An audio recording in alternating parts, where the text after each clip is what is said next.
Olá e boas-vindas a mais uma análise detalhada das nossas fontes.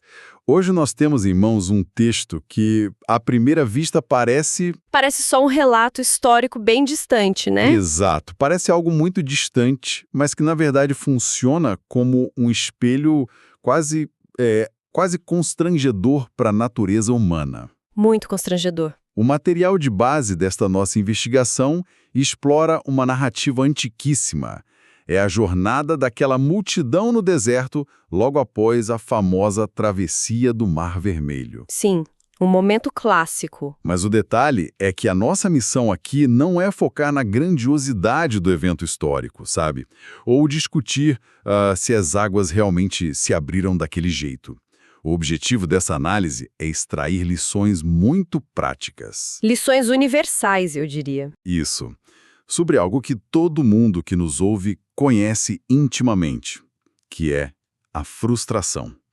O perigo das expectativas irreais e como esses momentos de quebra, de decepção, atuam na formação do nosso caráter. Essa é a abordagem perfeita para esse texto, porque o que chama a atenção logo de início é como essa narrativa subverte a expectativa comum que temos sobre relatos épicos. Como assim?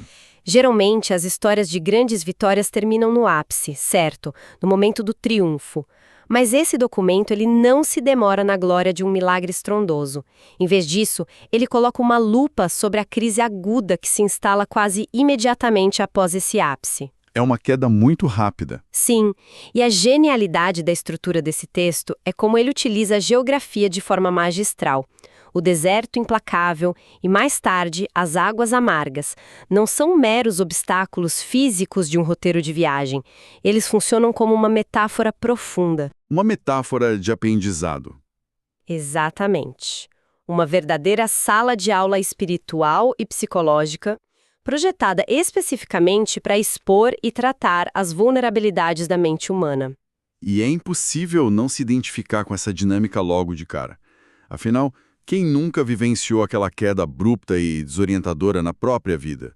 Todo mundo já passou por isso. É aquele momento clássico em que experimentamos uma grande vitória profissional ou um alívio financeiro imenso, a conquista de um relacionamento tão sonhado e num piscar de olhos somos lançados em uma frustração inesperada. E o baque é forte. Muito forte. O que este texto procura entender é justamente o motivo pelo qual isso acontece com tanta frequência. E mais importante ainda, qual é a utilidade pedagógica de nos depararmos com o fracasso ou a desilusão logo após o sucesso. Mas para entender o impacto disso na história que estamos analisando, precisamos visualizar o cenário histórico que o texto descreve. É um contraste muito brutal. Sem dúvida. O ponto de partida é um cenário de triunfo absoluto. O texto descreve a libertação de um povo que vivia sob um regime de escravidão severa. Uma escravidão de gerações, né? Gerações. E aí o mar se abre, eles atravessam em segurança e atrás deles o exército do império mais poderoso da época é neutralizado sem que aquela multidão precisasse levantar uma única espada. Eles não lutam. Não lutam. É uma intervenção inquestionável que gera uma euforia coletiva imensa. A narrativa cita cânticos de vitória, instrumentos musicais, Miriam tocando tamborim. É toda uma nação em estado de graça. O alívio é palpável. Beleza, vamos destrinchar isso. O texto bíblico é incrivelmente direto na sua cronologia e quase matemático na forma como apresenta a crise. Ele nos diz que a multidão caminhou pelo deserto e, apenas 3 dias depois, sentiu uma sede desesperadora. Apenas 3 dias. Isso. Confesso que, ao ler essa parte das nossas fontes, bateu um certo ceticismo. 3 dias. Nós não estamos falando de 3 anos de jornada exaustiva no deserto, onde a memória de um milagre gigantesco poderia ter se apagado aos poucos. Foram só 72 horas. É muito rápido. Só até cômico pensar que alguém possa testemunhar o mar se abrindo e, na mesma semana, entrar em desespero absoluto por causa de água.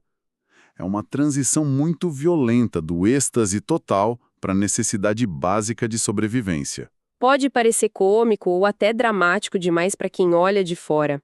Mas o que as fontes destacam sobre esse intervalo de 3 dias É essencial para compreendermos a nossa própria dinâmica de adaptação. Como a nossa mente funciona? Sim, na psicologia moderna, isso tem muita relação com o que chamamos de adaptação hedônica. A mente humana se acostuma com o extraordinário em uma velocidade assustadora. A gente normaliza um milagre, digamos assim. Normaliza completamente. O fato de a crise ocorrer tão rápido na narrativa nos ensina que experiências espetaculares não têm o poder de eliminar os processos formativos da vida diária. O milagre removeu o exército inimigo, mas não substitui o deserto. Exige tempo e aridez, não apenas grandes eventos isolados. E a narrativa aponta de forma cirúrgica que o problema central ali não começa exatamente na garganta seca. Exato. O problema começa na expectativa.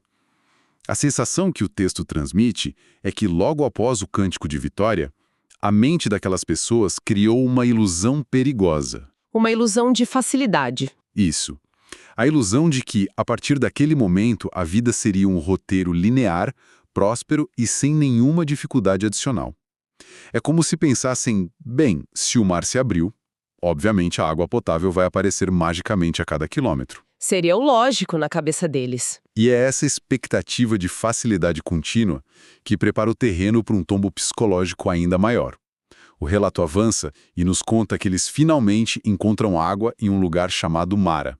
Finalmente um oásis. É fácil imaginar a cena. O desespero de 3 dias de sede, a visão daquela água ao longe, o alívio imediato e a corrida em direção àquela fonte. A lógica deles deve ter sido, pronto, fomos testados por 3 dias, o sofrimento acabou.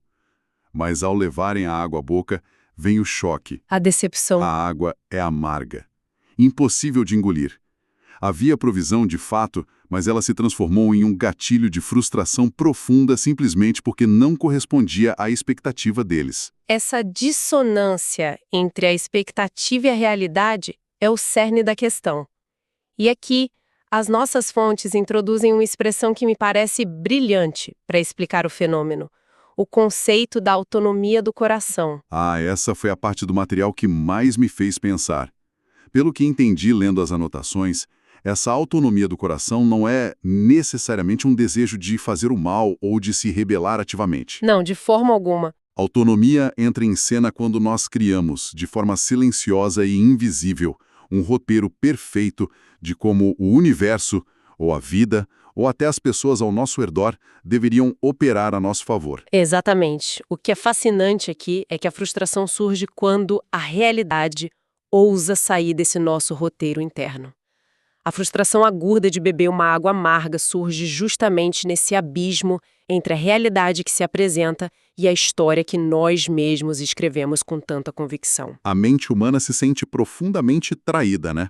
Não porque a água existe e precisa ser tratada, mas porque o nosso roteiro exigia água fresca e pronta para consumo. Essa leitura está corretíssima. O povo no deserto assumiu, pela sua própria autonomia interna, que o padrão a partir do Mar Vermelho seria o do alívio instantâneo. E quando a realidade oferece algo que exige esforço, processo ou que gera desconforto, a reação natural dessa autonomia é a murmuração. A reclamação constante. Sim, a murmuração. Na bonança, ninguém questiona as próprias motivações. Quando o roteiro sai como planejamos, acreditamos que somos pessoas equilibradas e maduras. A murmuração coletiva diante da água amarga não é tratada na narrativa apenas como uma reclamação legítima sobre o sabor do líquido. É mais do que isso. É o sintoma claro de uma ilusão de controle que precisava ser quebrada. É quase como se a frustração fosse uma ferramenta de diagnóstico, certo? Uma ferramenta pedagógica perfeita. Nós gostamos de pensar que estamos no assento do motorista. Trazendo isso para as situações cotidianas de quem nos ouve, é como o profissional que passa anos lutando por uma promoção e na primeira semana no cargo novo descobre que a dinâmica da diretoria é tóxica. A água do cargo novo é amarga. Excelente exemplo. A reação instintiva, muitas vezes, não é se perguntar como lidar com aquilo de forma madura, mas sim uma revolta. Uma revolta de que o universo errou, de que o esforço não valeu a pena. O texto parece usar essa água intomável em Mara para desmontar violentamente o falso controle que a humanidade acredita ter sobre os desfechos das próprias histórias. A autonomia do coração vive nessa tentativa arrogante e sutil de organizar a existência sem deixar espaço para o imprevisto, sem deixar espaço para o crescimento através da dificuldade. A mensagem da água amarga é muito dura para o nosso ego. Ela diz: o roteiro não está sob seu controle. E isso fere profundamente. Fere demais. No entanto, o material de apoio nos lembra que a vulnerabilidade gerada por essa frustração é um terreno incrivelmente fértil. Quando a ilusão de controle cai por terra, nós somos forçados a sair da posição de diretores da realidade e somos recolocados na posição de aprendizes. E o modo como lidamos com esse choque define o próximo passo do nosso caráter. O relato nos mostra duas reações completamente opostas diante desse choque em Mara. A bifurcação espiritual. Isso. De um lado, a multidão reage com a murmuração. E, de acordo com as fontes, murmurar não é apenas desabafar. É a autonomia do coração tentando se defender, exigindo que a realidade se dobre à sua vontade. É o ego batendo pé. Exato. Do outro lado, temos a atitude do líder deles, Moisés. A narrativa diz que ele clama, e há uma distinção imensa nas anotações sobre isso. O clamor, diferente da murmuração, representa o abandono do controle. É a admissão franca de que a lógica humana não tem a solução para tornar aquela água potável. É um pedido de direção que não impõe as próprias regras. E a resposta que se segue a esse clamor é, possivelmente, a reviravolta mais estranha de toda a história. É aqui que a coisa fica realmente interessante. É uma dinâmica muito curiosa porque a intervenção sugerida é totalmente contraintuitiva para o nosso raciocínio pragmático. Pois é, a expectativa natural seria uma solução higiênica e mágica. A lógica diria para chover água doce, ou talvez abrir um buraco no chão de onde brotasse uma fonte nova e pura, deixando a água ruim para trás. Seria o caminho mais fácil. Mas a instrução dada na narrativa é simplesmente pegar uma árvore que estava ali perto e jogá-la dentro daquela mesma água amarga. E as nossas fontes trazem um detalhe fantástico da tradição de estudos judaicos, focado no comentarista Rashi, que muda completamente o peso da cena. Sim, a tradição sobre a natureza dessa árvore. Segundo essa tradição, a árvore que foi apontada para ser jogada na água era, em sua própria natureza, amarga. Esse detalhe ilustra um dos conceitos mais profundos apontados pelo material, a ideia de que o amargo cura o amargo. Nós fomos treinados, especialmente na mentalidade moderna, a esperar que o conforto seja o antídoto para a dor. A gente sempre busca o doce. Sim, buscamos o doce para neutralizar o amargo. Acreditamos que uma facilidade externa vai compensar uma dificuldade interna.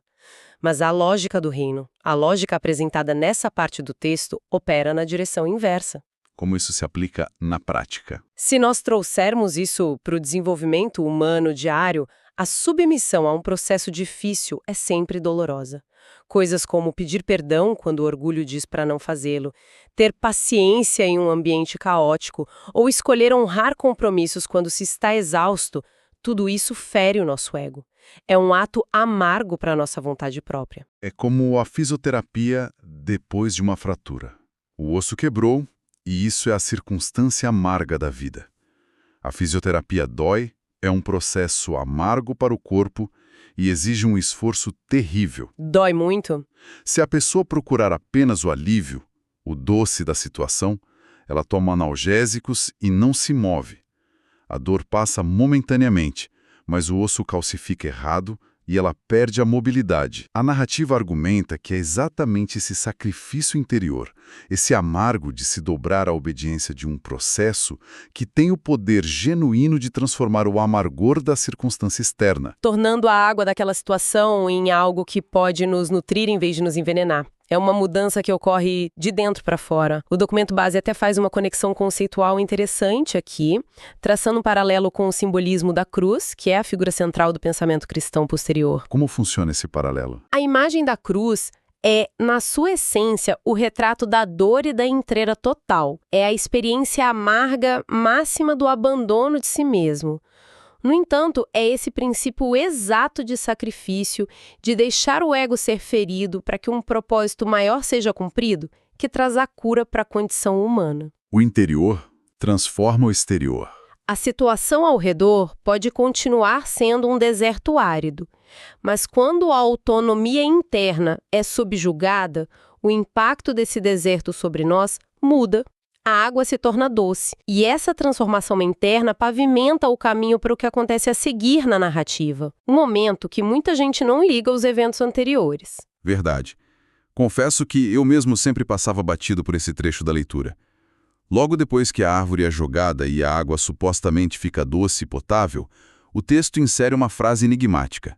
Uma frase que parece solta na história. Aquela sobre os estatutos? Isso. Diz assim: ali lhes deu estatutos e ordenanças, e ali os provou. Essa sequência temporal me fez parar a leitura. Então, o que tudo isso significa? Por que inserir a entrega de leis e testar um povo no exato minuto em que eles acabaram de sair de um desespero físico e finalmente conseguiram hidratar o corpo? Parece até insensibilidade, não é? Parece o pior momento possível para uma aula de regras. Pode parecer inoportuno de fora, mas, psicologicamente, é o momento perfeito. Para entender a razão dessa aparente quebra de ritmo, o autor do nosso material fornece um contexto cultural valioso sobre a estrutura das leis na mentalidade hebraica antiga. As duas categorias de leis. Exatamente. Existem duas categorias principais que precisamos diferenciar: os mishpatim e os shukim. Os mishpatim são os estatutos racionais. São as leis sociais que fazem sentido imediato para nossa mente lógica e ética. Regras compreensíveis. Como não roubar propriedades ou não causar danos físicos ao vizinho. Qualquer sociedade civilizada entende e concorda com a utilidade dessas regras. Nós obedecemos aos mishpatim porque compreendemos o benefício claro que eles trazem. Faz todo sentido. É como parar no sinal vermelho no trânsito. Mesmo que a gente esteja com pressa, o nosso cérebro entende que se avançarmos, podemos causar um acidente fatal. É uma obediência baseada na nossa própria capacidade de julgamento e preservação. Um ótimo paralelo. Mas aí entram os shukim. Essa segunda categoria refere-se a estatutos que frequentemente ultrapassam ou até contrariam a lógica humana imediata. Regras sem explicação aparente. São ordenanças que, à primeira vista, parecem arbitrárias e que não oferecem uma justificativa racional evidente de causa e efeito. Elas exigem um nível de obediência que não se apoia na compreensão do indivíduo, mas na confiança pura na autoridade de quem estabeleceu a regra.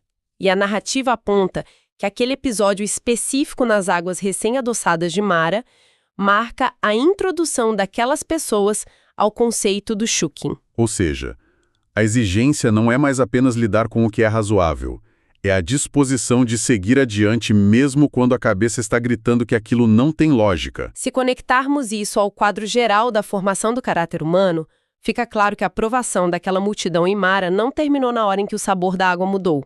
A sede física era apenas o cenário para um teste muito mais profundo. O silêncio da frustração criou o espaço para essa instrução, né? A verdadeira questão é se o desejo deles era apenas pelo alívio da sede, pelo milagre em si, ou se havia disposição para viver sob um governo interno para alcançar a maturidade. O texto expõe essa diferença crucial. É muito fácil procurar soluções superiores, regras morais ou a espiritualidade quando a garganta está seca e a crise é aguda. O desafio formativo que o texto levanta é manter-se guiado por princípios sólidos e instruções difíceis de compreender depois que a crise passa. Quando a barriga está cheia. Isso, quando as necessidades básicas já estão saciadas. A rachadura no orgulho gerada pela decepção inicial com a água amarga criou o espaço necessário na mente deles para receberem os shukim, a obediência antes do entendimento. E a importância vital de estabelecer essa postura de maturidade fica evidente quando o relato nos mostra qual era o próximo destino geográfico deles. O oásis de Elim. O texto descreve que, saindo de Mara, a jornada continua para um lugar que é o contraste absoluto de tudo que eles viveram naqueles dias. Um lugar de descanso. Elim não é apenas um poço de água salobra. A narrativa faz questão de detalhar que o lugar possuía 12 fontes de água cristalina e 70 palmeiras para dar sombra. Se a gente imaginar o cenário, depois de fugir de um exército, andar na poeira, quase morrer de sede e ter que beber água amarga que precisou de tratamento, Elim é a imagem definitiva da recompensa. É o conforto absoluto, a abundância. A prosperidade pura. E isso levanta uma questão importante na lógica da estrutura desse relato. Se Elim estava ali o tempo todo, por que o percurso traçado após o milagre do Mar Vermelho não foi direto para lá? Por que inserir uma parada tão traumática e aparentemente desnecessária nas águas amargas de Mara, no meio do caminho, se a provisão farta já existia mais à frente? A resposta que o material de apoio nos dá amarra todos os conceitos que discutimos até agora de um jeito que faz muito sentido prático. Se aquela multidão imensa chegasse às 12 fontes de Elim imediatamente após o êxtase do Mar Vermelho, eles teriam chegado intactos na sua ilusão de controle. Imaturos. Totalmente. Chegariam lá com o coração completamente autônomo, repletos de expectativas irreais e com a certeza presunçosa de que a abundância era o mínimo que a vida lhes devia. A fartura de Elim, se entregue sem a quebra do ego que ocorreu em Mara, teria apenas alimentado a arrogância daquelas pessoas. O perigo da prosperidade precoce é um tema fortíssimo.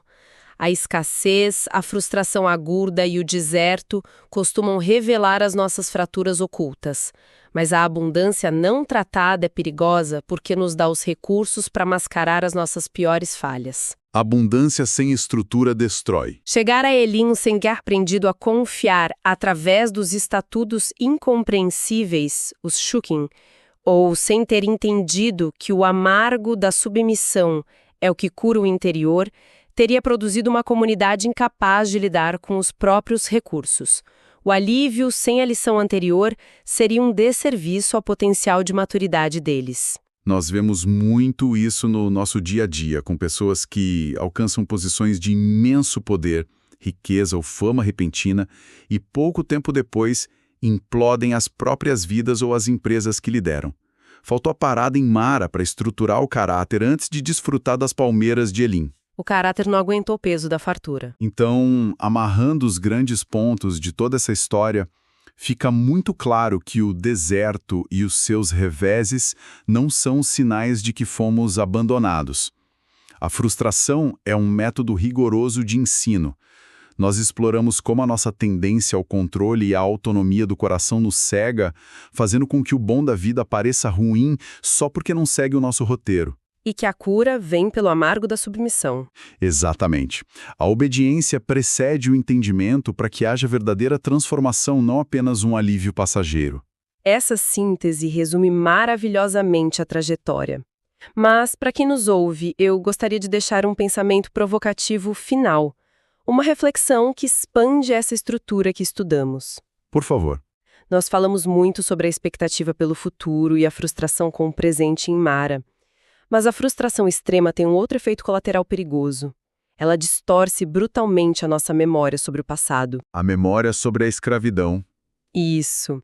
Quando sentiram o gosto amargo da água, o impulso não foi apenas reclamar do presente. Em crises assim, a narrativa interna muitas vezes nos convence de que os dias de escravidão no Egito é que eram bons. Diante da frustração com o crescimento, nós romantizamos o nosso próprio cativeiro. Fica a reflexão de que talvez a verdadeira tragédia humana não seja passar pelo amargor da frustração, mas sim querer voltar para o que nos destruía. Exato. O risco não é apenas a sede, mas a tentação de querer voltar para uma zona de conforto abusiva, seja um emprego tóxico ou um relacionamento destrutivo, apenas porque o passado era previsível e o presente exige a construção do nosso caráter. Se não abraçarmos a sala de aula da frustração, corremos o risco de abandonar a jornada para Elim e voltar para as correntes das quais lutamos tanto para escapar. Essa constatação realmente vira o jogo na forma como avaliamos as nossas crises atuais. Com essa reflexão sobre não deixarmos a frustração maquiar o passado, nós finalizamos a nossa investigação de hoje. Que essas ideias nos ajudem a entender as expectativas quebradas não como punições, mas como a única preparação possível para a abundância que nos aguarda. Até a próxima exploração.